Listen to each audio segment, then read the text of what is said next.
Hi everyone, in this week's Sips and Tips, I want to talk a little bit about summer wines. I often get asked, Crystal, what is your favorite wine?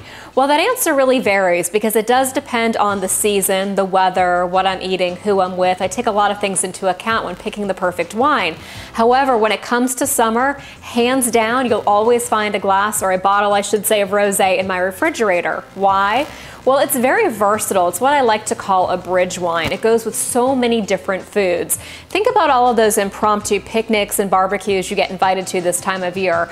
Well, a nice, crisp, refreshing, fruit-forward, dry rosé, it's gonna go with grilled chicken, it's gonna go with seafood, it's gonna go with a beautiful cheese plate with some berries, it's even gonna go with an array of summer salads, sandwiches, fried chicken. Really, the options are endless, and it's one of those really great wines to always have on hand. It's very affordable. Most bottles range in that $10 to $20 price point, so it's not going to break the bank. And it's unfortunate that rosé kind of has still a bad stereotype. A lot of people still think of white Zinfandel when they see a glass of pink wine sitting on a table. But there's some really excellent world-class wines, rosés being made all around the world.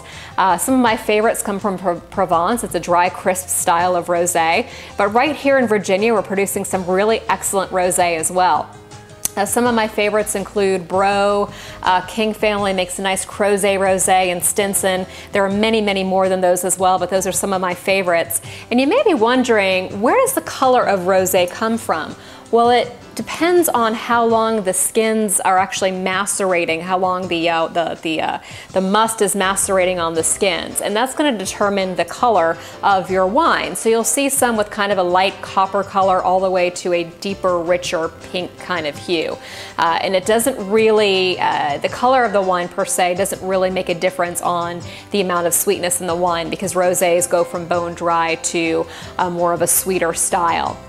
So it just depends on what your palate really likes. But that is, again, hands down my go-to summer wine. I always have some on hand in the refrigerator.